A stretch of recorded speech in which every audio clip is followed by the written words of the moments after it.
Member of Parliament for the constituency of Oropouche East, Dr. Roodal Moonilal, NUGFW President, General Brother James Lambert, NUGFW General Secretary, Sister Cecilia London Chapman, President, Vice President, and Executive Officers of NUGFW Division, Sections and Branches, NUGFW members, staff, and specially invited guests, good morning.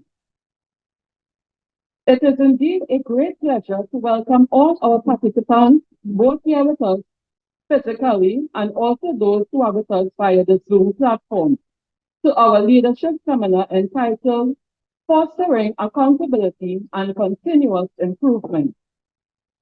We are most particularly pleased to welcome the Tobago Division and the Wasa Tobago General Branch who are with us online. Before we delve into our seminar, I would like to highlight a few things of which we should be mindful. This is a hybrid session, so out of consideration for your comrades, both here and online, please keep your cell phones on silent, and if you must take or make a call, please do so outside of the conference room. Please be quiet when in the conference room and try to avoid speaking during the presentation, so that our online comrades can hear comfortably and also because the sessions are being recorded. During the questions and answers segment, or when called upon to contribute, please indicate for the microphone and speak clearly so that our online comrades may hear as well. Online comrades, feel free to type questions in the chat so that we could facilitate you as best as we could. Washrooms are located outside to your right. For the women, the washrooms are opposite the conference room doors, located to the back, and for the men, the washrooms are located opposite the mango tree. Exit doors are located to your right, both at the front and at the back of the conference room. In the case of an emergency, you are to make your way through the exit door nearest to you in a quick yet calm and orderly manner and proceed to the car park to the south of the compound and await further instructions. Should you have any questions or concerns, feel free to reach out to any one of the communications, research, and training officers for assistance. Thank you, and I encourage you to absorb all of the information that will be shared here today. Do have a good session.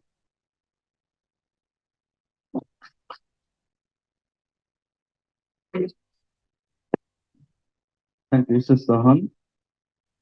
Our remarks this morning were supposed to be brought by our General Secretary, Sister Cecilia London Chapman. However, due to unforeseen circumstances, she's unable to make it with us. Our remarks will be brought across by our Accounts and Membership Supervisor this morning, Trevor Michelle De Silva.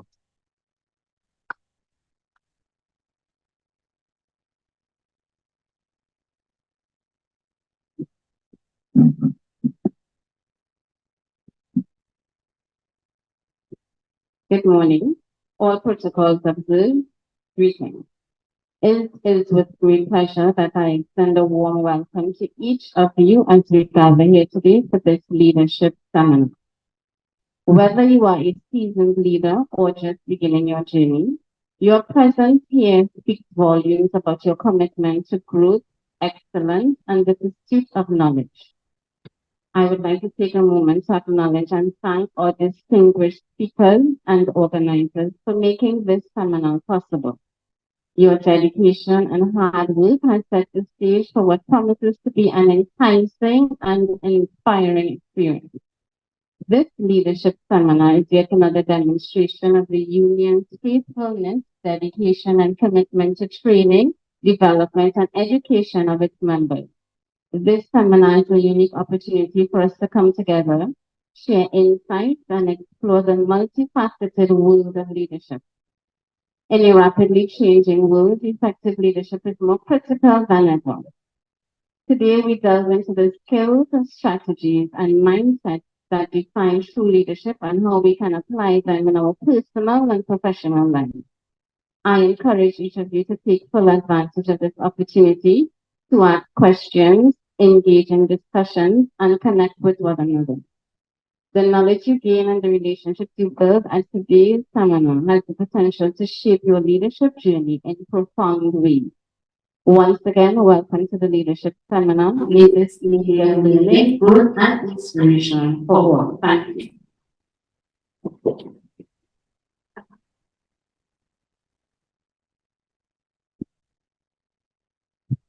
Thank you, Comrade Silva. And now we'll be moving on to our first speaker for the morning.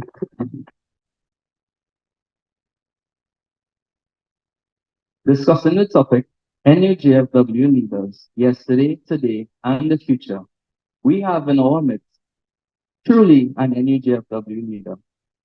Faith in God, hard work, and perseverance have been the fundamental principles behind the successful life of our first speaker. Elected as President General of NUGFW in the year 2008 to present, he has taken advantage of his tenure by completing several major tasks in favor of daily rated workers nationwide.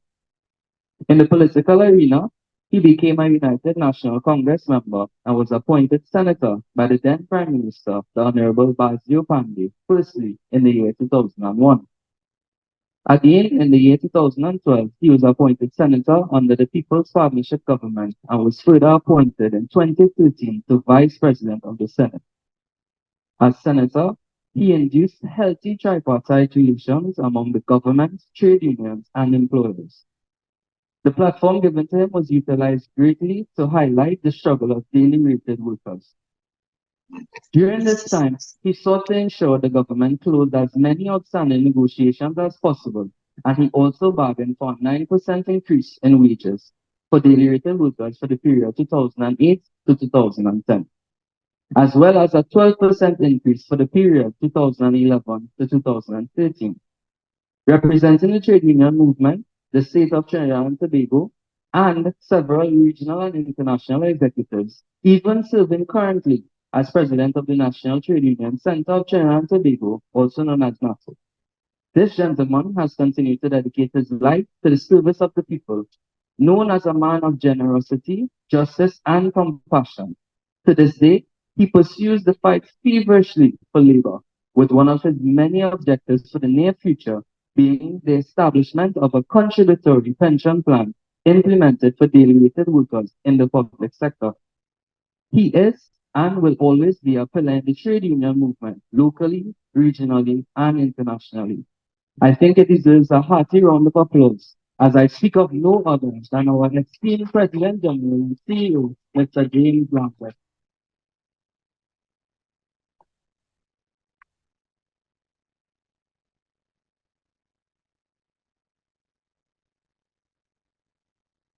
Thank you, moderator. All has been observed. Notwithstanding, I want to take the opportunity to make a special welcome from my good friend and people South, Oropouche South, Oropouche East, the Honorable Moonilal. I also want to take the opportunity to welcome some of his staff and friends that are present. We welcome you at the NUGFW all to witness our seminar today. And I also take the opportunity to say a special welcome to Tobago. Whatever there is, Tobago always find themselves unable to come physically, but they are living and they will be going through to hear exactly what is happening right now. Welcome, Tobago. We thank you for your listening in.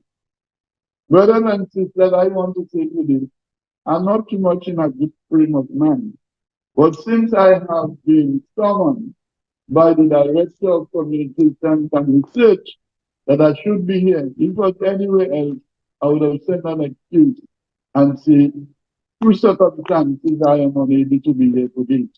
But you ought not to have something in the union of which I am the leader at this time and to send an excuse.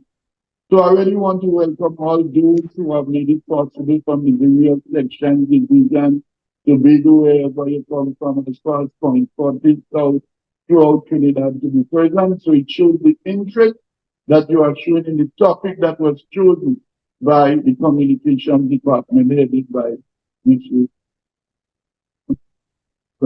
Park.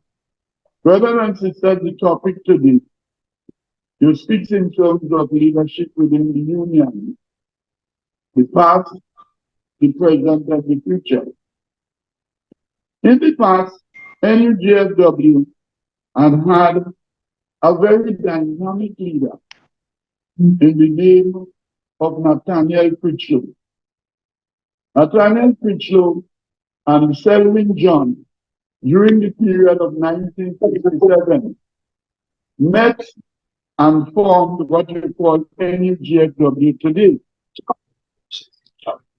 Nathaniel Critchlow was the leader or the president of NUGE, the National Union of Government Employees.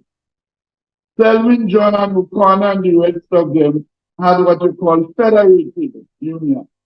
And in 1967, they felt it was necessary that they should merge the both unions because the philosophy and so what it's saying to merge today what they call the National Union of Government and Federated from 1967. We speak in terms of leaders. In the world today, there are three kinds of leaders, as I say. You have the good leader, you have the bad leader, and you have those who are aspiring to become leaders. And in light of that, I have to say we have been very fortunate from the inception of the merger that took place in 1967 to have the person of Critchlow and others who had formulated. John became the General Secretary and Nathaniel Critchlow the President General. And today, we are reaping the harvest of what they have ensured they secure for the members of the dedicated results throughout Trinidad and Tobago. Where you are sitting here today, it was because of the leadership of Nathaniel Critchlow and them in the past. And when we speak in terms of the good leader, we could have indicated quite clearly how did we arrive by having good leaders. In the past, we really have good leaders. You know what? Because good leaders grew up in a time when I was fortunate to be around around the same time when there was discipline. When parents and fathers and mothers used to be in charge of the home and in charge of the children. So leadership began from home and then it extended to the various schools that you attend. And therefore teachers and things could have disciplined children. They could have disciplined children. And you, being the child, is afraid to go home and say that you have been disciplined by the teacher in your class, because you will get a second one at the time. And in spite of that, Critchlow and them felt that it was necessary that they should buy this property here. This property here, which is always in the heart of Father's thing. I was informed that it had cost approximately $800,000. I think it was some Irish people that were living here at the time when they bought the property. And today, the property now is over 40-something million, $50 million. So it serves to us is because of the leadership of these gentlemen at the time. And in light of that, trade unionism was not as easy, although it is not something that is easy up to today. Because in the past, the leaders had us to be out there. Shops had us to be out there, running down members and so forth to join the union, collecting dues at the time in the yard. Those days was pay yard. And if you miss the paymaster, at this point, you have to run or get a drop somewhere to catch in the next point where he's paying. And in light of that, they felt then that you must have something more profound than that you should deal with. And they negotiated the deductions of how it should be made what we're enjoying presently. So during the negotiations, they said that dues must be deducted from your wages, and it must be deducted by the place of work for the organization that you are employed with. So in those days, leadership was something that you had great leaders when you would speak in terms of after Kitchener, and then you had Butler and all, you had Urenti, you had all those fellows that were great leaders that came out. People used to listen to them. People always was willing to come out and go to hear what the leaders have to say. Today is not so.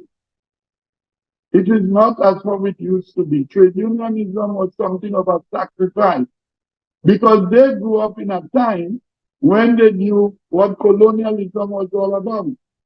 The suffocation and the slavery and all those things that took part.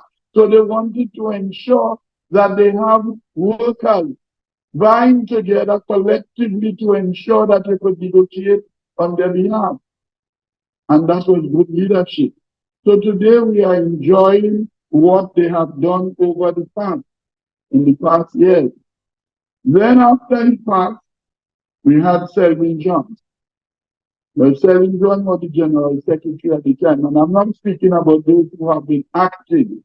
I'm speaking about those who were elected. After Critchlow, Selwyn Jones was elected sometime in 1988, and he became the leader. So you see, the leadership of the union is like a relay. What we have just saw at the Olympics, not as what Jamaica did because the battle fell, and therefore they were out of the race. So in light of that, you pass the battle one to the other. And that's how trade unions. I am here today, somebody will be there tomorrow, and somebody will be there the day after, tomorrow. You see, I have said over the years that the trade union movement will continue. Men will go, but the union will continue. And there will always, always be a trade union in the history of the world because of the unscrupulous managers and the unscrupulous owners that we have to meet pertaining to labor. There must be a pool of men that have been elected to ensure that they see after the affairs for those who cannot do for themselves. And John did a magnificent job because he took the battle and he ran with it. And in light of that, after he felt in 2000 that he had had enough, therefore Robert Giuseppe were elected. I cannot stand and say that Robert Giuseppe did as well as how Critchlow and John did. I cannot say that. What I will say, he did his best. He tried his utmost and he did what he could have done. And therefore, in 2008, I felt, as the others would have felt, that he was not doing enough in the interest of the deliberations of the membership of NUGFW. And in light of that, I challenged him. I was his deputy, I challenged him, and history will say what the results were and continue to be. So you have the leaders of yesterday, you have the leaders of today, and you have the leaders of the future. Where are we going from here? As has been indicated by the moderator, I've had opportunity, and I want to underline the word opportunity. Whenever there is a good opportunity, you do not throw it away. And I felt that I have done something when the opportunity first came. Notwithstanding is here, I have to give a joke about that. Roodal Moonilal became the Minister of Housing. And someone might question why it is then that most of the time we have seminars, Moonilal is here. I want to say to you, Moonilal always grew up in this very area. When Seth and Critchlow and them in construction, before he went out, he had always been a visitor. He learned coming here before he went and studied, get his doctorate or whatever he achieved. started from NUGFW here, always here. So he's a comrade of NUGFW. He's a comrade of the people in labor. When we first got into government, we thought he would have been the Minister of Labor, but the leader felt differently. He put him in housing, which was a good woman also. So back to the story. He said, Lambert, I will make you a director of national housing on the board. I said, okay, accepted it. I was going to Arima to a meeting. And on my way to Arima, I was on the bus route. I could never forget that. Up comes a call from Moonilal, the Honorable Moonilal call. Lambert, where are you? I say, I'm going to Arima. He said, come back here now. I said, what? The man just makes me directly call me to revoke the appointment, boy. I'm saying that to myself, I turned and I hustle back. So he upstairs in his office. I went to Jolene John. She was the managing director. I said, Miss John, the minister tell you anything about me? He said, no, she ain't telling me nothing. I said, you sure? He said, no, Lambert, you know, I will tell you. I said, it's someone between the office. He said, I said, come with me, let me go upstairs. So Miss John went up, knocked the door. Doc, here I am. Said, Lambert, you know what the reason why I called you? The Prime Minister wants to meet you, the Senator. I almost fell apart. Because that was not an intention. Abdullah had just resigned. Resigned, I mean, from the parliament. So what was the offer? During that period, we have been all over the country rejecting the 5% that was offered by the then PNM government and which continued with the UNC government. Now I'm blasting the government will not accept this 5%. So when he sat there, he said, the Prime Minister said she wants to know I will not accept. He said, why? I said, I all over the country blasting the government, rejecting 5% on behalf of the voters, and you calling to make me a senator? I say I will be considered to be the biggest traitor in Trinidad and Tobago. I'm not accepting that. He called the Prime Minister. All three of us in the room, he said, Madam Prime Minister, Lambert say you will not accept. So she asked him to no, why not accepting it? The 5% that we have on the table, he said, is not accepting it because that is insufficient for the people. So he said, what do you want? So I'm telling him, I say, a precedent has been set. I don't know if you can remember that. A precedent has been set with Petrotrin, of which they got 9%. And if you offer me the same, I will accept. So he called back the Prime Minister and told her what I said.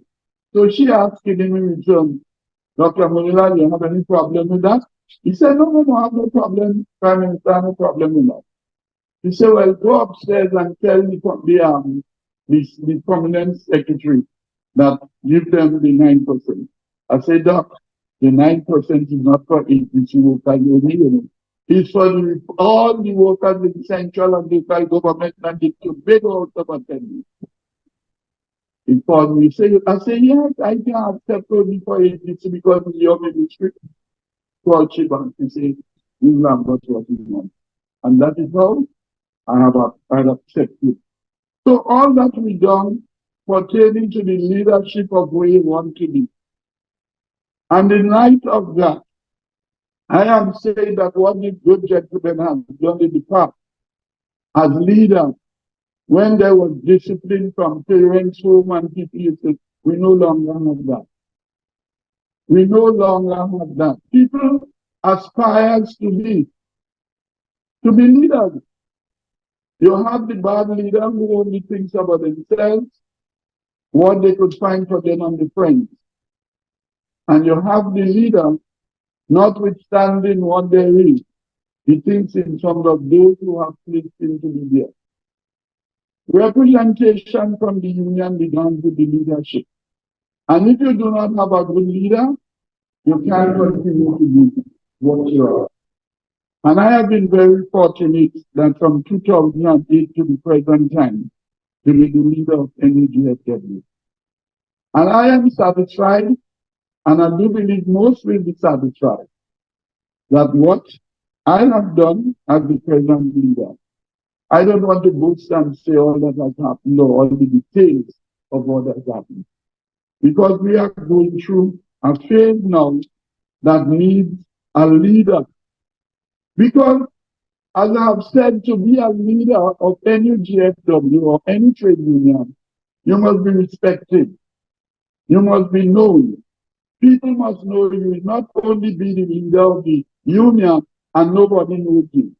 When there is a problem and you go in a particular place, you will always find yourself, whatever you could have resolved will take months and years, but if you know, it will be dealt with. And I took a pattern from Selwyn John. For many years ago, we were challenged at one time for taking to the certificate of the union. And Mr. John said to me, Lambert, come with me. We're going by the Solicitor General. And when we reached down by the St. Vincent Street there, we asked the secretary or the accomplice to the Solicitor General. The Solicitor General heard his voice. Selwyn, come in. He didn't even have time to go and say Selwyn, because he was known. He was respected. And in light of that, we were able, telling him of what the problem is, and we were able to ensure that the certificate that NUGFW has, that was done by Critchlow and John and them in the earlier years, is one of the hardest things that they could do. Because they entwined all the various ministries, statutory bodies, and things together. So therefore, you cannot go and challenge local government and say, well, I have the most members there, or challenge what I have the most members there. It entails the entire thing before you could have a hand into the leadership of the NUGFW. And we call that is good leadership. That is good leadership. So therefore, as I have said, in the past, we used to be toiling day and night, day out, and so forth, where workers used to listen. Today, workers don't listen anymore. They don't. Because the whole thing has evolved, it has changed. And what has happened in those days, we had what we call PIRE, Personal and Industrial Relation Officers, that understood what their role and function was. And now, you have that you brought in populace that you call human resource personnel. And they don't have a clue pertaining to the terms and conditions that you negotiated with the employer to deal with the dignity workers. They are more concerned about regulations because the monthly pay of the public sector, public servants deal with regulations. We negotiate every 2 years, and in light of that, some of them not even, I just be ashamed to say, even at the CPO's office today, as some of our very officers will say to you, when we go down there with a matter, we almost have to try to educate them pertaining to what the collective agreement says and what's involved in that. And hence the reason why we are saying, to enable our union to continue based on where we are today, you have to have a leader that knows his soul, a leader that knows what is happening, a leader that intends to represent people and not to represent themselves. Brothers and sisters, the opportunity that has been given, either one of you who are financial members could become a leader. Anyone, as long as you are a financial member, you could aspire to be. But leadership is something, as I've said previously, you must be aware that you have your rules, you have your collective agreement. Ensure that you have that properly inserted in you to become a leader, because you're representing people who cannot do it for themselves, and in light of that, they are dependent on you for the leadership that you fulfill. Your leader must be able to speak to the president of the state, to the man on the ground. That is where you get a good leader. For the future of this union, no one goes on forever. And I believe today we have had a slate of people that have chosen. Everybody may not agree, but I am of the future of NUGFW will be in good hands. Will be in good hands. Because I am of the belief that you need sustainability and you have to ensure the further development of the union. So the future of the union lies in a situation there where we had a lovely building there, which was our head office, where you see the parking spot out there. The building became dilapidated, and when I came into office, we had to take it down because it was not conducive for inhabitants. And one of the things I believe for the future of the union that has to be done, the name of Critchlow and John and them that were there in the past should not go abandoned.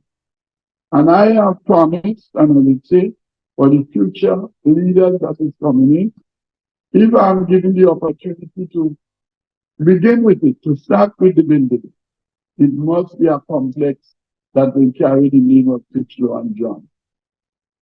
If they are desirous, because I am of the belief that outside of all the leaders, outside of Critchlow, I do believe, and it has been said by others, Lambert has been the best after Critchlow. And there is no doubt about it. So, while it is democracy, and those who is of the view that their time is now, the members will so determine their time. If it is now, or when it should be. And I am of the view strongly, now is not their time. I'm saying it plainly, now is not their time. They're not ready, and I believe, if they believe that the time is now, they will know by the 28th of October that it is not their time. So, brothers and sisters, I do believe that what we have here today, we should also remember that in the role of who is aspiring to be the leader, you must be the type of person that is very compassionate in the things that you do. You must be respected. People must be aware of who you are. And in light of that, it is a very thankless job as it relates to being a leader of any trade union. Any trade union. Even though if you do 99 things that is good, on the final one to make the 100 and you make a mistake, you become the worst person that they will ever be. I am of the view very strongly that NUGFW will continue to be the light of the trade union movement in the Republic of Trinidad and Tobago. They always say that empty barrels make the most song. And there are leaders in Trinidad and Tobago that cannot lead me in the trade union movement. I will not associate with them to lead me. All that they do is make noise of their secret people, and that is what it's about. See after themselves, they make plenty noise to make people believe that they are such a leader that there is no one else besides them. I will not follow them. Everyone must have their own legacy pertaining to the leadership. And the people who come will say, yes, as I'm doing now, that the leader of the day has to be, the one that is yet to be, and the future for to come will be the one to continue to carry. So, brothers and sisters, I want to really thank the communications and research officers that are there for the idea of doing such a seminar. I couldn't believe that they would have chosen a better people than the Honorable Roodal to be here this morning with us.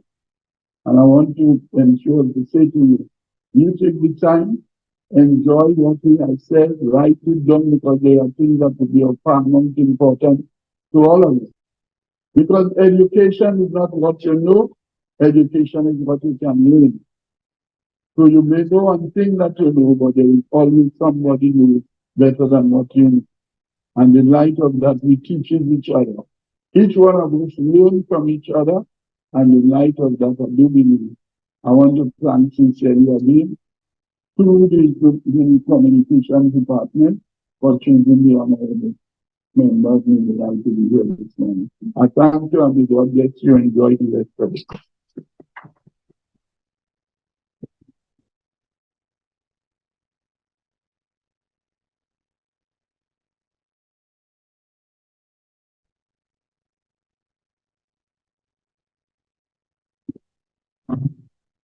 Indeed, a pillar in the trade union movement. Please give it up again once more for our President General, Mr.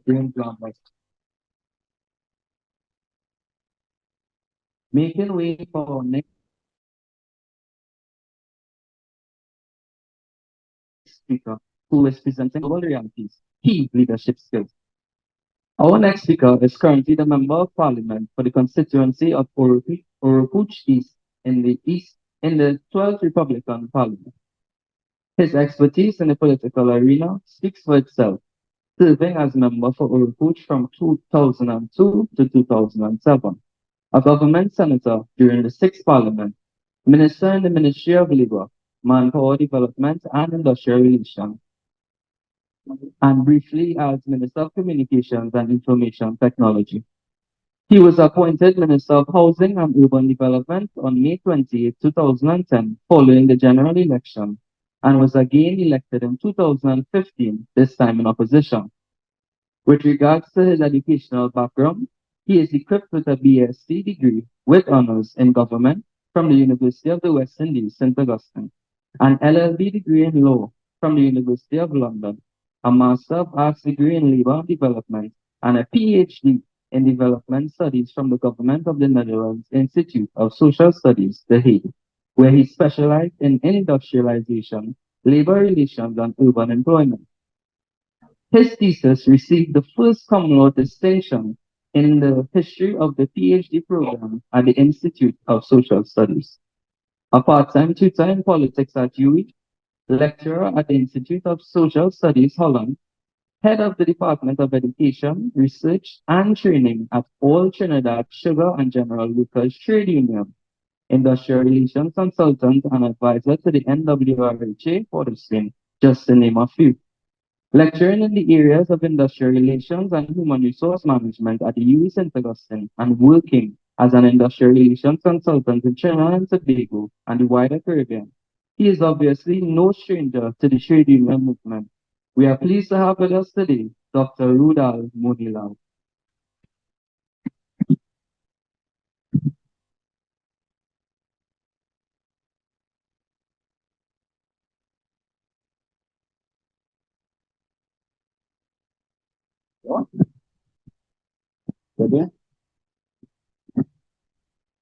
Yeah. Thank you very much, Comrade Chairman, for the very kind introduction. Comrades, brothers and sisters, may I first salute the President General of this very distinguished, illustrious worker organization, Comrade James Lambert, members of the executive of the union, staff, branch officers, shop stewards, other officials of the union, comrades who have joined us online. I think this event also carries a significant online audience, brothers and sisters of the press, our colleagues, comrades, friends from Tobago joining us as well. It's a pleasure to have you and to speak to you. Members of the staff of the constituency of Oropouche East, executive officers of the constituency present today. I'm extremely pleased that they took the 2.5-hour traffic drive from south to Port of Spain and joined us today for this event. Brothers and sisters, it is not the first nor the second time I've been asked to speak at this hall on such an issue at such an event. It suggests that the few times I've been asked before, they were not a total disaster. that I was called to return. But I couldn't help but recall and to share with you that in my memory, the first time I came to this compound, to this hall, and to the office of the PG that I can remember was in 1989. That I believe is 35 years ago, is it? Yeah. 35 years ago, I came here as a youth. I had only completed the BSc at that time. And it's a BSc, it's not just a BS. And I came here with Sam Maraj, Basdev Pandey. We met, I believe, Carl, Selwyn John, Comrade Lambert, Errol McLeod, Dugnath Maraj. I remember the names because that was the end of what was called a Day of Resistance in 1989. A national strike shut down in this country, a successful event for the labor movement. And the press conference was held at the NUG headquarters in Port of Spain on that evening. And I came up with then President General Basdev Pandey and Secretary General Sam Maraj for a wonderful press conference and good fellowship after. So these are no, strange offices, halls, and conference room. And I acknowledge that we are in the James Lambert conference room. This is not strange to me. I'm extremely comfortable in a trade union hall, not only seeing you and talking, but as I reminded colleagues and comrades at Paramount Building in South a few weeks ago, I also shared with them that I'm not only comfortable in the trade union hall, but I can use the appropriate language that is required in a trade union hall. But we can't do that this morning because we are live on all types of online business and so on. So we have to restrict how we talk and what we say. This morning, I will speak to you for a few minutes, and my talk will be in three parts, really, just three, because I don't intend to spend whole day here and whole night. I would begin by speaking briefly on the values of the trade union movement.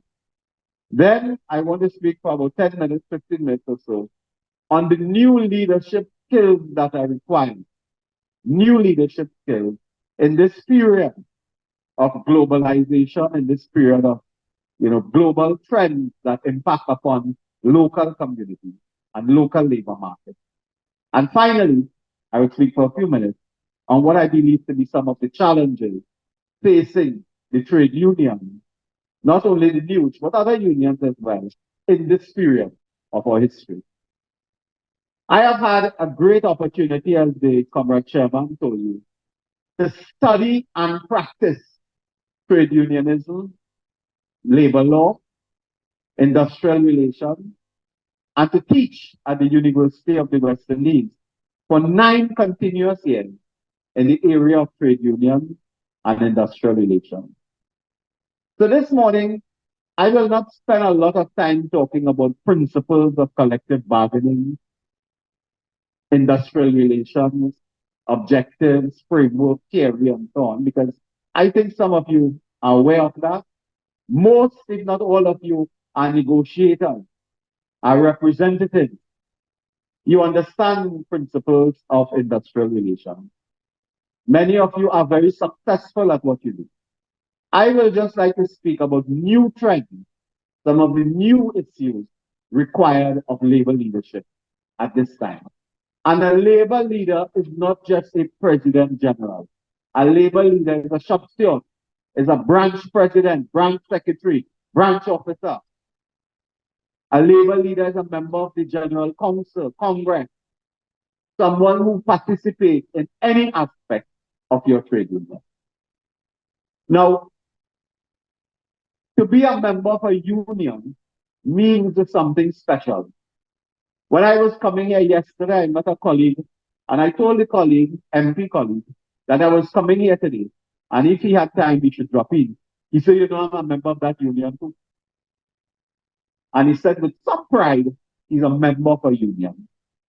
And for many, many years and decades, we carry with pride that we are a member of a union. It means something to us. The union has certain values. Values of caring. They use a big term they use now, human-centric values. But we know that as empathy, as caring. A trade unionist is not an ordinary man or woman. Is someone who cares, who yearns for justice. You know, there are some people in your community, in your street, in your village, something that bugs them when they see injustice. Something affects you. That is a trade union. That's a trade union. You cannot turn your eye, you can't close your eye, you can't turn your back if you see injustice. And we mean injustice too at the workplace. Huh? I mean, the society has injustice all around. But at the workplace, it must affect you if you see injustice, as it must in the society. But as a trade unionist, you something crawl your blood, it boil your blood, as we say. You cannot see injustice. You cannot see workers or a worker being treated in a manner that is discriminatory. You cannot see victimization. You cannot see inequality. That's a trade union. And as Pandey said incidentally, when he addressed, Master Pandey as Prime Minister, and this is the record, it's a public record, addressed a weekend Congress Assembly, you call it in this union, of the new National Union of Government and Federated Workers. I believe he's the first Prime Minister to address such a meeting. And he told the Congress, this union, he said, in my chest beats the heart of a trade unionist. And he was Prime Minister. Prime Ministers don't normally go to address trade union delegates of Assembly and Congress and so on. He went one day, and I went with him because of my relationship with the union. And he said, in my chest beats the heart of a trade union. And this is why people like us, when Mr. Lambert came, Comrade, and he says, no, I cannot accept this, I would like that. I used to tell him in a joke, I said, I'll tell you something, the money is coming from my pocket, you know. Every month, the money is coming from me, you know. So if it's an increase that is just, that is deserving, we have no difficulty with it.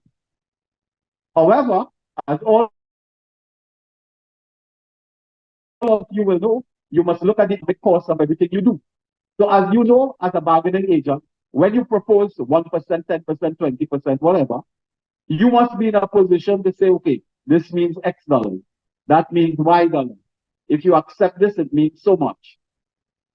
And I told Comrade Lambert, I said, once we can find the funds and we can work with the Ministry of Finance, in my heart, I have no difficulty. I have no difficulty. And I appeal to you, which I will talk about later, is that a fundamental challenge we face now is closing what is called the wealth gap between the rich and the poor. And one way of closing that is by organized labor, by trade unionists, by trade union activity, so that you lift those who are below the bar. And you do that in two ways. By ensuring that there are decent work conditions and by what is called a living wage. If we promote a living wage and decent work, you will close the gap of wealth between the rich and the poor. The trade union movement in this country since 1934, even before, but organized labor traces itself to 1934, although it is even before that. Huh? The union movement has been in the vanguard of closing the gap. And that is a struggle that continues today. And that is something I've come to later. So I've spoken to you for a few minutes on values. Values are important because Even a political party, sometimes people ask me, they say, well, what do you stand for? What do you stand for? If someone asks you, you are a member of a union, what do you stand for? You stand for justice. You stand for equality. You stand for non-discriminatory practices. Correct? You stand when you stand because you care about workers, about members. That is something you will not find in other organizations. And those are the values that must define your work. Now, we move on now, for me, to what we refer to as skills required of trade union leaders in this period of what is generally called globalization, but now they have new terms that they invent to describe the free movement of goods and services, labor, and all the problems and challenges that that situation give rise to. Now, I don't like to say the old days because all of us here, myself, Mr. Lambert, and some of you, we are the old days. A generation ago, there were skills that were needed. What were those skills? If you just have to think, the skills in the 1960s, the 1970s. You know, in those days, and I say with love, I always talk with love. You didn't really need to read and write too much, you know. A trade union practitioner, well, it wasn't required to read and write too much, you know. Once you could talk, you could stand up and advocate. And if you had a big voice, a booming big voice, you better. Because generally the management would have people who quiet and the union would be a little loud. That is normal.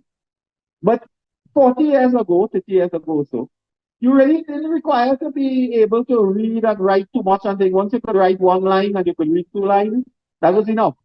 You go to the bargaining table and you argue. If you go to the industrial court, you argue.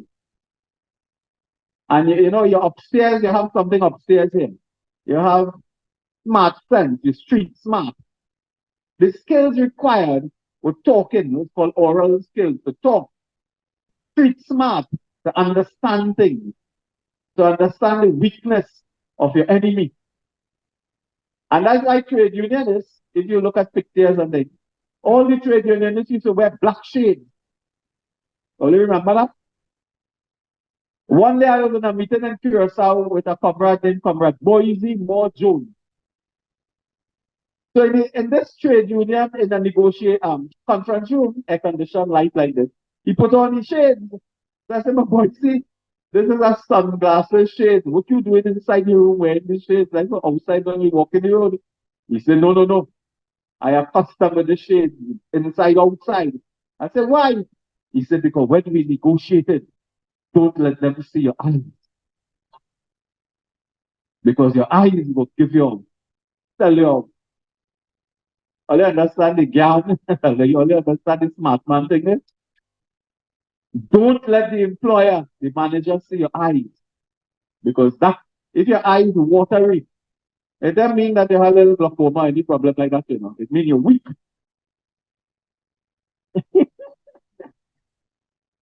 If you make an offer and you're happy, you feel that that is the offer we're going with, your eyes will show it.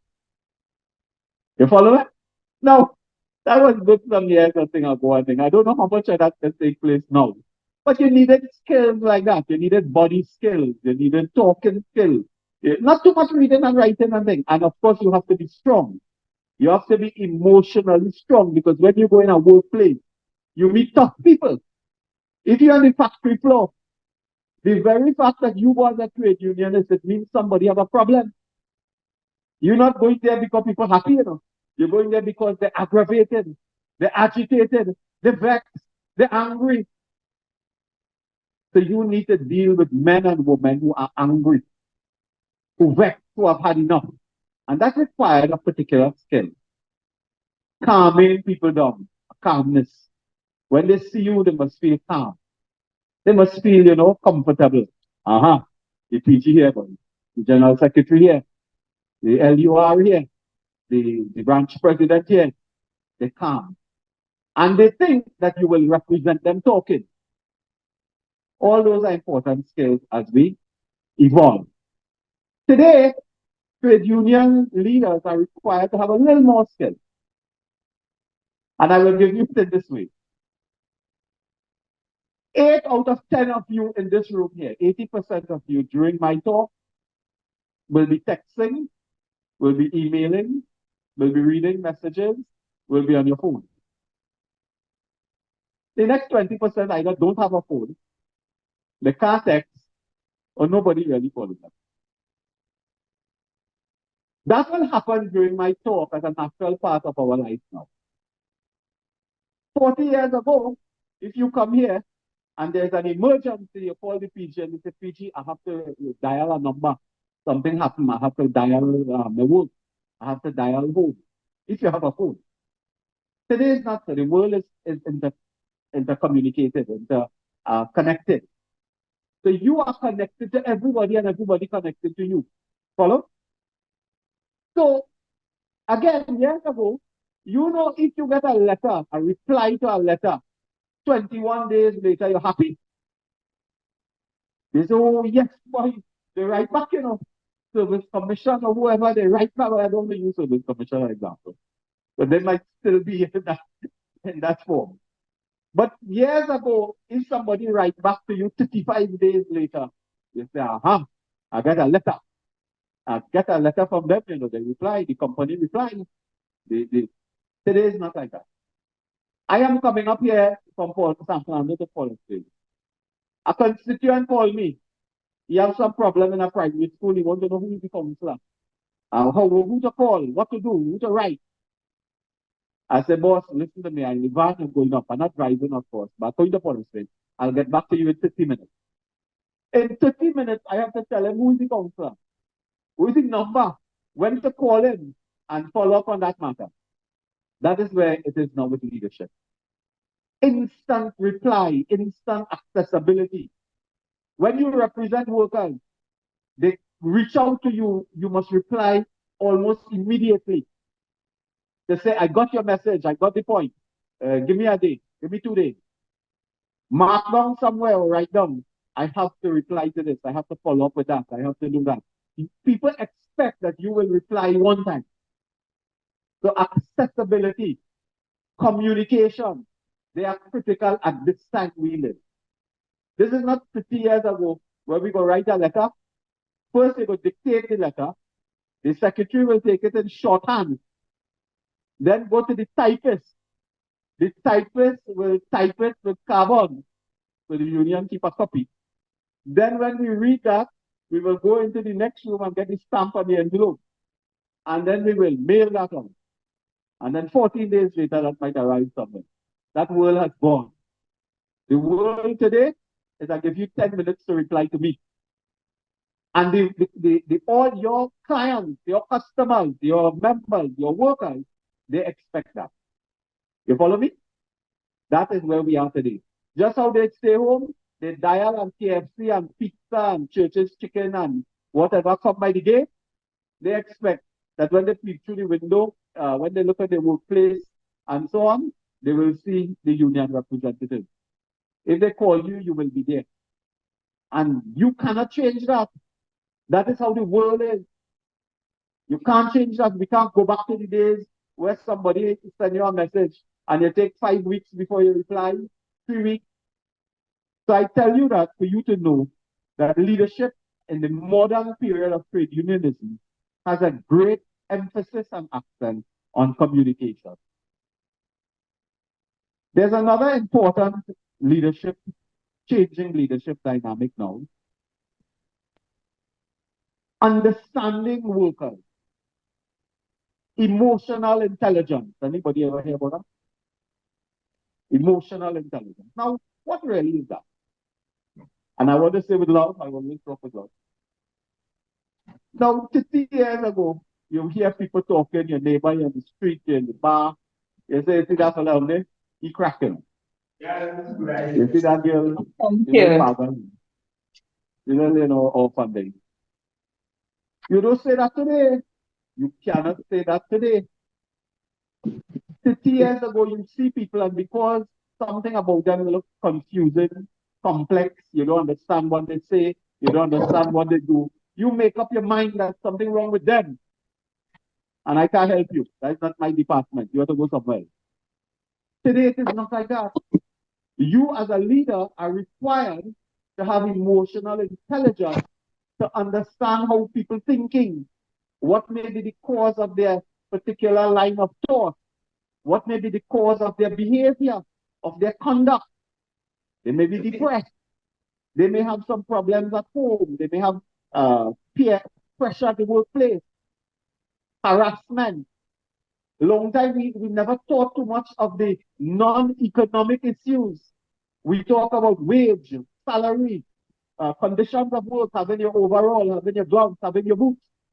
Today, you have to consider that workers are human beings who have emotional problems, who bring their problems from home to the workplace, who take their problems from the workplace and carry it home.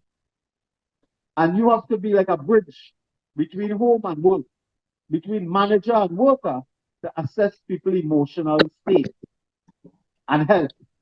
You follow me? That is a critical skill that is required now. Awareness of human beings' mental health, emotional health. So when you know you have workers dealing with you and they could slip off the block, they could do something a little, how we say, a little wrong. You have to be mindful of that as a union leader to assist these people individually. 50 years ago, that was not an issue. The issue was wages, salary, conditions of work. Today, the issue is helping people, understanding, empathy, flexibility. So that's a second critical change that I believe has occurred in the last decade or so. Another critical issue, and is important now, building partnerships. At your workplace, increasingly, union leaders have to build partnerships with groups of workers, different groups of workers, understand the difference in the labor market, in skill, understanding differences in duty, responsibility. 50 years ago, we look at the working class people as one, what is called a homogeneous block, one group of people. Today, you discover that workers can be broken into several pillars, different groups, and you have to understand that and build partnerships, build association with each little group. Diversity, that's the next word they use a lot now. Understanding the diversity of the workplace. People are different now by ethnicity, by one again, color, religion, culture. So we have a term called cultural sensitivity. You have to be aware of people's culture, their religion, in a way that you did not have to deal with that decades ago. Because you might make a joke. You might make a joke about somebody's culture, their religion, but to that person is not a joke. You ever hear this say, you alone laughing is not a joke? But if all of us laughing is a joke. But if you alone laughing, that's no joke. So cultural sensitivity, critical, religious sensitivity, race sensitivity, increasingly gender sensitivity. Very important. And it comes under one umbrella here called diversity, understanding diversity and working with people. So that you don't look at people because they are different. They look different, they sound different, they feel different, they have a different, type of clothes they wear different clothes. You laugh, or you have fun, or you feel, something is wrong with them. And nothing wrong with me to them, something was wrong with them. And that is a critical matter that emerged now as part of your leadership awareness and your leadership skills. Just one or two matters again I raised on this because it's not, it's not going to bother us too much. Problem solving. I just ask people if you might want to write down these things for thinking about it, not to have extensive thought now. There's a group of individuals, critical thinking, strategic thinking.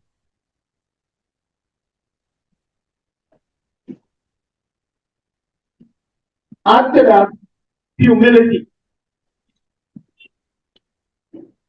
Leadership over here, whether it's politics, trade union, NGO leadership, and so on, had a certain amount of bravado, but also a certain amount of arrogance.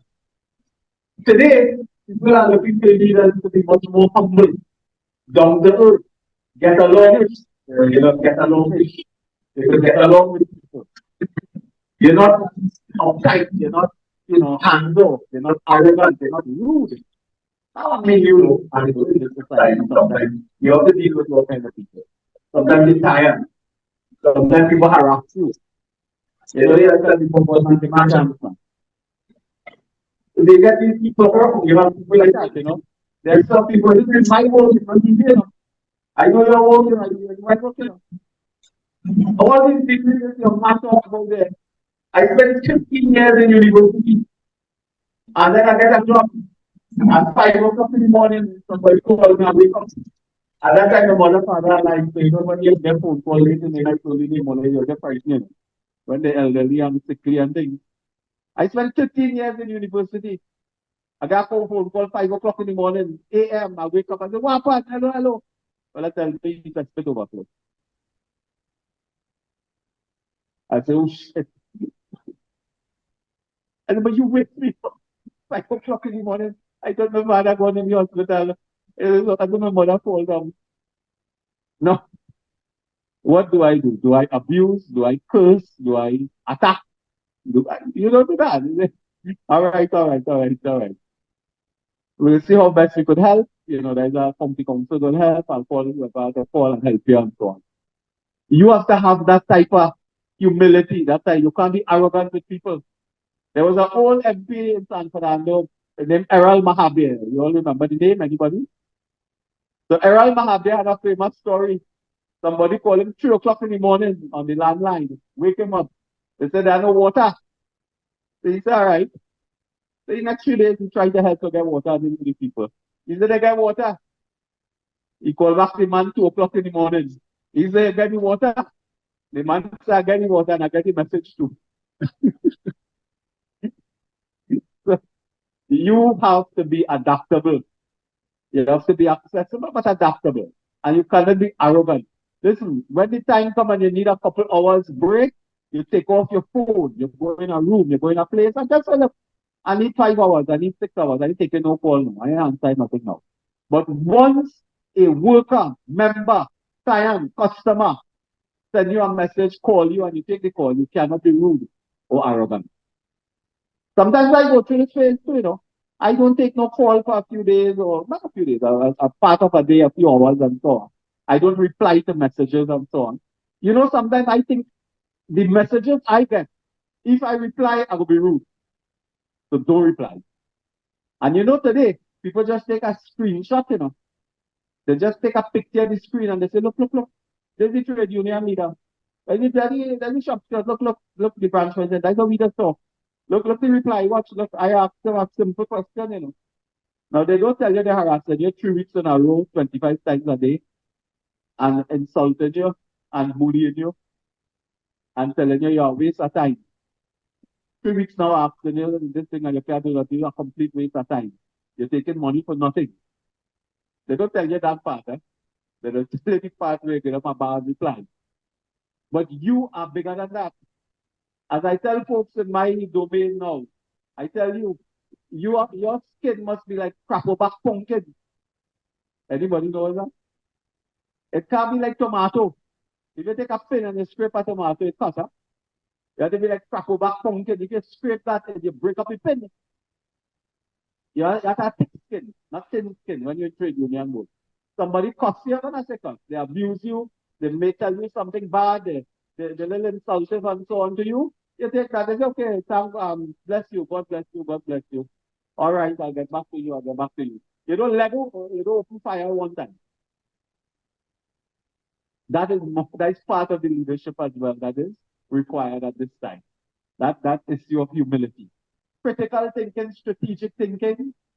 When you're solving problems, you have to have a critical view of something. Why? What is causing that? Who is causing that? What can I do? Before I go upstairs with a problem, could I solve that myself? Problem solving skills. So I tell you these things because in the modern, diverse world that the labor market operates in, those are skills required now. Critical thinking, strategic thinking, thinking down the road. If you do something today, what will happen next week? What will happen next month? What will happen 6 months from now? Don't just operate by VAP. You have to operate with a critical and strategic mind. That I'm taking action today. I know what will happen next week, next month, and I'm building towards that. You follow me? I am dealing with a major problem the other day involving some constituents and so on. So I gave advice. A man come back to me. He said, man, how you could say things like that, man? How you could say that? How you could talk to the people and tell them that? Now the people, allegedly, and I use the word allegedly, they're doing something wrong. But when I talk to them, I didn't tell them they're doing something wrong. I tell them, listen, I understand your position. Let me deal with it for a few days. I'll get back to you. I didn't say you're doing something wrong or breaking the law. They follow what I'm saying? Because I know if I tell them that, they will jump up one time.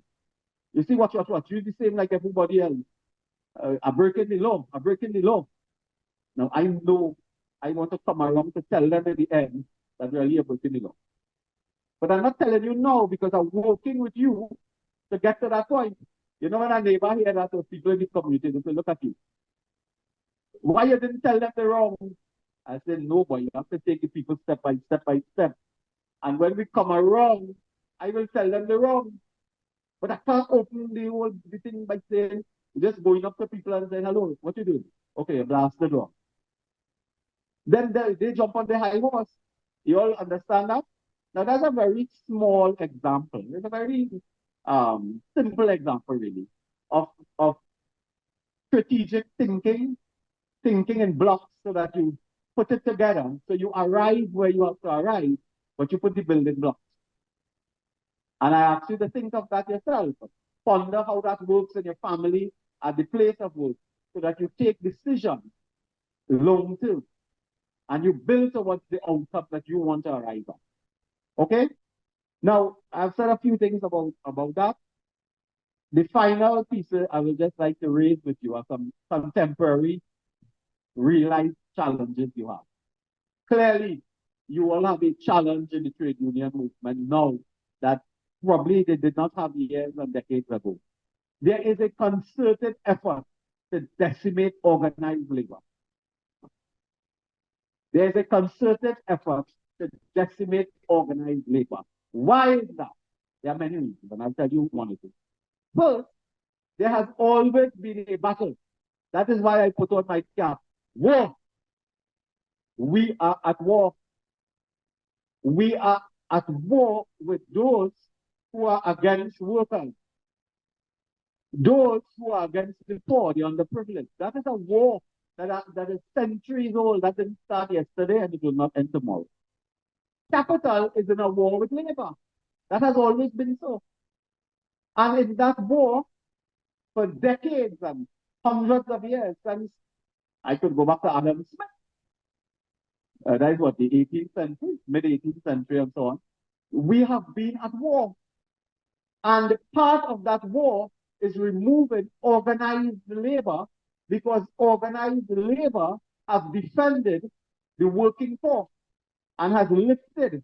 If you look in the Caribbean society, every island that has had upliftment in terms of the workers have been defined by organized labor.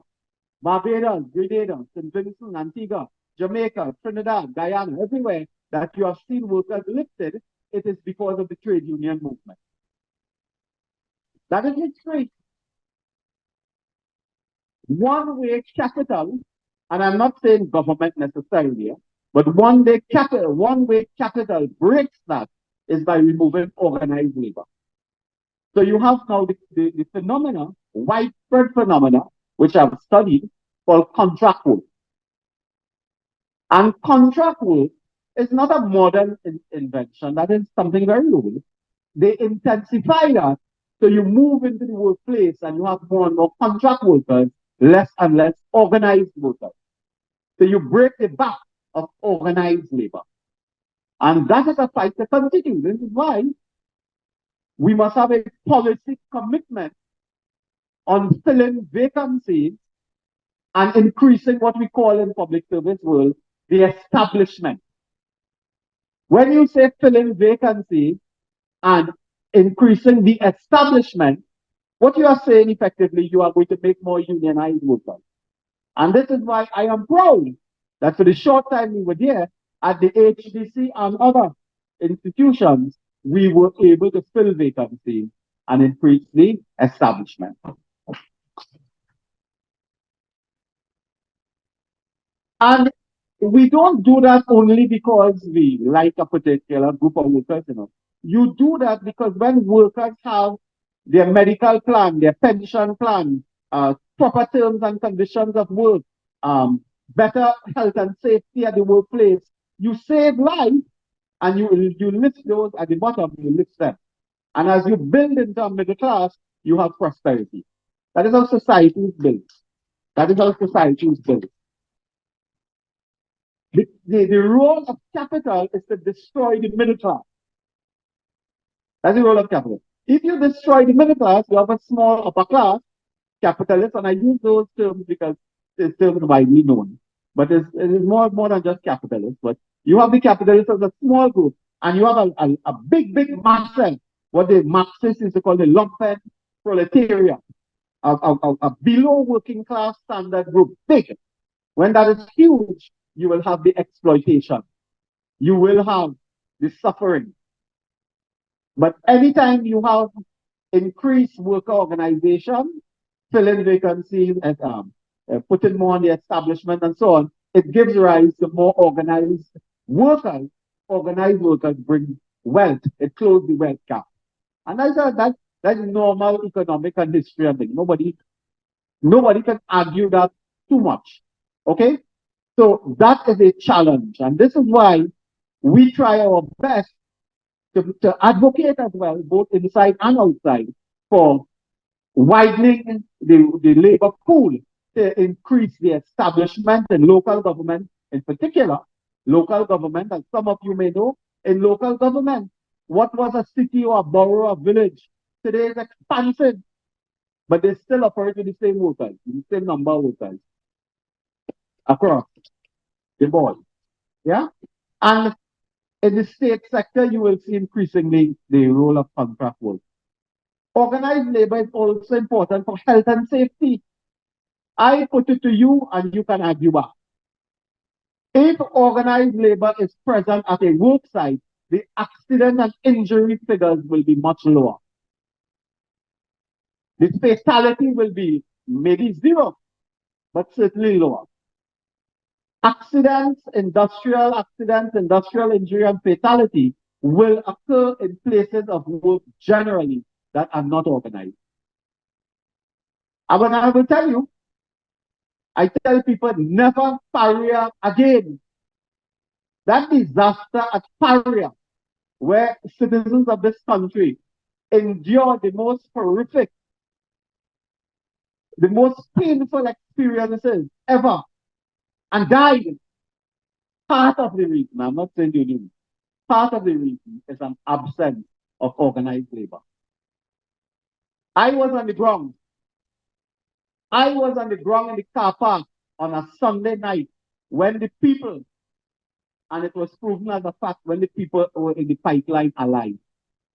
And you know what shocked me? A couple of colleagues come here with me. You know what shocked me when I reached in the car park? 8 or 9 in the night? The complete absence of leadership. There was no presence of the leadership of the company. There was no presence of leadership politically or otherwise to take a decision, to do something. And I told people, I said, but if we were in office, I feel the Prime Minister, she shall put a in the car park. But certainly some people would have been there who can take decisions. If we had to fly out a crew from Mexico Mexico to Trinidad is, I think, it can't be more than 4 or 5 hours.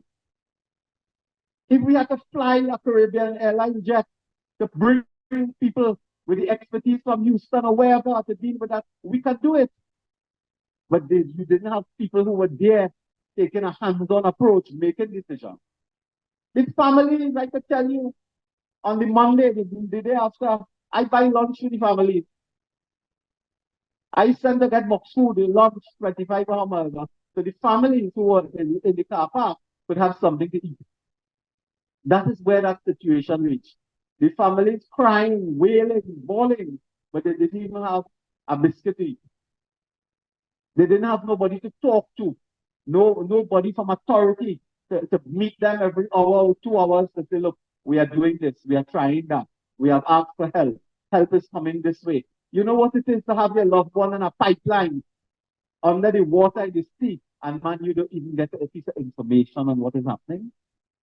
That by itself is torture. There's a kind of terrorist torture that people went through. And when I saw the absence of leadership, I knew that part of that had to do with the collapse of organized labor. Things like that don't happen with organized labor supervising health and safety. It's much more stringent. But sometimes capital don't like that because health and safety has a cost. If you have to buy boots, if you have to buy gloves, if you have to buy protective gear, if you have to buy this, it costs money. So you have to take money from the company to spend on health and safety. In this country today, are you aware of the crisis in the fire service? Out of 11 fire stations, 8 cannot respond to a fire. 8 cannot. And that is a matter of human resource. That is a matter of getting equipment, fixing this, fixing that. That is not no big scientific matter. That is not putting a rocket on the moon. And health and safety is jeopardized. Apart from the victims of fire, think of the workers. A fireman is a worker, you know. Think of him exposing himself to danger. So I make this point to tell you that the time has come for the labor movement and all stakeholders to consider strongly the introduction of corporate manslaughter as a criminal offense in Trinidad and Tobago.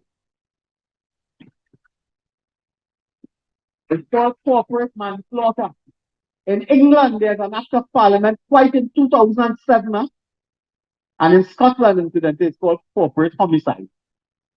That says that where a death occurs at a place of work, and you can trace that death to a mine, a controlling hand or mine in senior management by their negligence, they can be charged under the criminal law for corporate manslaughter and face jail. And in this country, we have some developments now taking place. But it's very instructive. When the Lynch Commission of Inquiry finished, they made the point, and the DPP made the point, actually. He said, well, all the evidence before me is good, but we have no law of corporate manslaughter in Trinidad and Tobago. We have none. And we must resolve now as unionists, worker organizations, policymakers to introduce corporate manslaughter. And that is an upgrade on what is called a common law offense of manslaughter by gross negligence. That's the next thing. We have manslaughter, as all of you know. Manslaughter is a common law offense, and you can charge people for manslaughter. But we need now statutory offenses to deal with the place of work. And I leave that there. Much more could be said about that. Of course, major challenges will include as well upgrading labor legislation. A major challenge will be, of course, the regularization of workers and getting your voice heard, as Comrade Lambert. Many of you and others have spoken. I have heard. Others, I'm sure, will hear because you speak very forcefully on this issue of the pension plan, the daily paid workers, the pension plan. It is important that workers have security in their elderly age, as they advance. When they leave the place of work, they have some security that takes them through. To this day, too many workers leave, and when they leave the place of work, they struggle in a way that is unimaginable. They come by people like me, asking for food card. asking for hamper, asking, sometimes they want another job because they can't stay home. We have to ensure that our social security net covers as well those who have worked in the public service and those who have given their life in service to the state sector at every level. So I would leave that there. We were supposed to finish about 10 minutes ago, my little part here. So I will leave that there to thank you all for your attention, to indicate that we have, I believe, a few minutes for questions and answers and so on. I hope that the online listeners and participants have also, picked up something. I always tell people, I have been involved in trade union education one way or another for 34 years as education officer. If you leave today and you remember two things I said, it has been a great victory for me. You don't remember everything, don't ever pull it on to think what you leave here. You will remember, you remember, but anyway, if the food tastes bad, you remember. That's how I do. It's not food by But if you had a bad experience with a beverage or with a meal, you remember. When you leave the union seminars and seminars, I went to seminars my whole life. You don't remember nothing, You remember very few things that connect to you.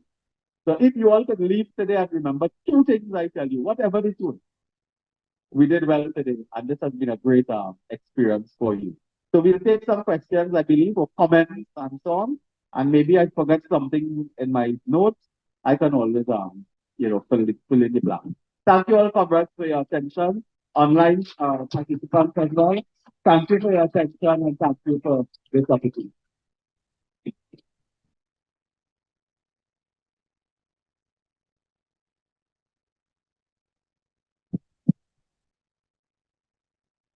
And then Dr. Moonilal wonders why we ask him to come back time and time again. Please give him another round of applause. He is always so selfless with his wealth of knowledge and, giving us things to really think about. As he said, we should try to remember at least two things. And as trade unionists, I believe that we should have a passion for, the things that we do. Once we understand truly the power that we have, I think that we will move with passion and we could achieve much more. So engaging the audience now, as we have on our agenda. Any questions will be entertained at this time and your answers will be provided. So anyone has any questions in the crowd?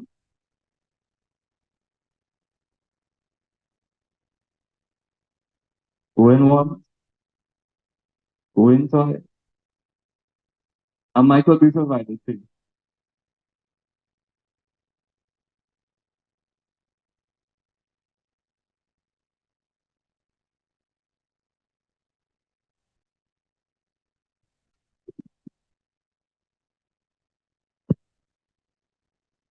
Pleasant good afternoon to all the comrades.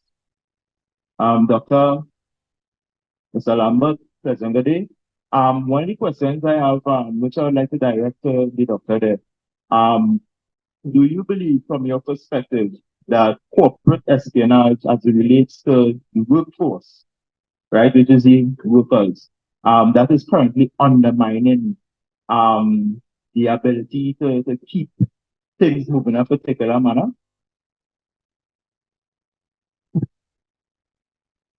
So thank you very much, colleague. First, I don't understand clearly what you mean by corporate espionage. Espionage is an offense of stealing, selling, trading illegally in trade secrets, information about the workplace. And so it normally figures in the context where workers are accused of selling secrets, selling information on production process and so on, and therefore undermining their employer. Now, undermining an employer, it can be taken up as a trade, an offense, a trade union offense, and a trade dispute if you undermine employers and so on. But espionage normally carry with it a kind of criminal responsibility. Is that what you're talking about? From my perspective, I'm taking it out in context, right? That would be undermining organized labor. All right, now, yes, I understand now. That is a big issue, as I flagged earlier. Undermining organized labor is not by itself a criminal offense, but it is a matter that can be taken up bilaterally between trade union and employer. And there are cases at the industrial court that deals with the undermining of trade unions as a trade dispute. So these are matters that a trade union can pick up bilaterally across the table if the employer is taking action that is clear and clearly designed to undermine the role of the trade union. And this is what you need to keep to, the role of the trade union in conducting its business. If you undermine that, you unfairly conduct business in a way to undermine the trade union. That is unfair. All right, thank you very much, man. All right, comrades, anyone else has any other questions? Okay, we have Comrade Hartley. Good day to Dr. Moonilal, members of the RTA President General, and other distinguished members. My question, I know the answer, but I want to throw it out on the rest of members so that they too can be aware. What happened at Carib, right? Our collective agreement speaks clearly to where there is opportunity for promotion. The company shall first consult the union. What the new industrial practitioners is doing is going ahead and making persons permanent without the consultation process. Right? The new brand that they're using now is ISO certification, qualification. But in our collective agreement does not speak to qualification, it speaks to training, ability, seniority, experience, because the greatest teacher of all is experience. Right? Because you can have a degree, but put your doctorate by the computer and say, write a thesis. Put by the people machine and say, operate that machine. They can't. So my question to you, Doc, is how could you assist us in the trade union movement to have the employer class stop treating the employee class in a way to not allow us at the lower strata to rise to the middle class? Thank you. Thank you very much, Comrade. Now, you're right. I mean, as you said, you know the answer. What you're describing is an industrial relations offense. And there's a particular process for addressing that. However, and you know the process. One longer term solution is strengthening labor legislation. It has been done in other places, not just here. If you strengthen labor laws to be more stringent, I use the word punish, but punish is a hard word, but to punish employers or any party that breaches collective agreement in a way to bypass and or undermine the trade union, if the punishment is harsh, then employers would be less likely to breach an industrial relations, a collective bargaining agreement. They will be less likely to breach the agreement by such an industrial relations offense. So the longer term solution has to be strengthening labor law to give the edge. And I don't want to give the edge necessarily, but to balance back the wheels. Because what's happening now, the wheel's not balanced. So when wheel not balanced, it is pull to the left or pull to the right. So you need to balance now the industry, the wheels at industry to ensure fairness. So the objective is fairness. You need to balance that. And to balance that, you need labor law reform.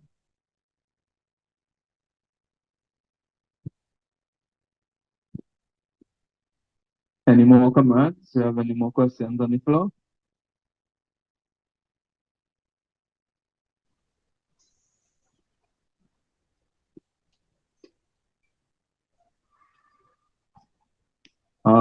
right, Comrade. Well, I believe that's it for questions.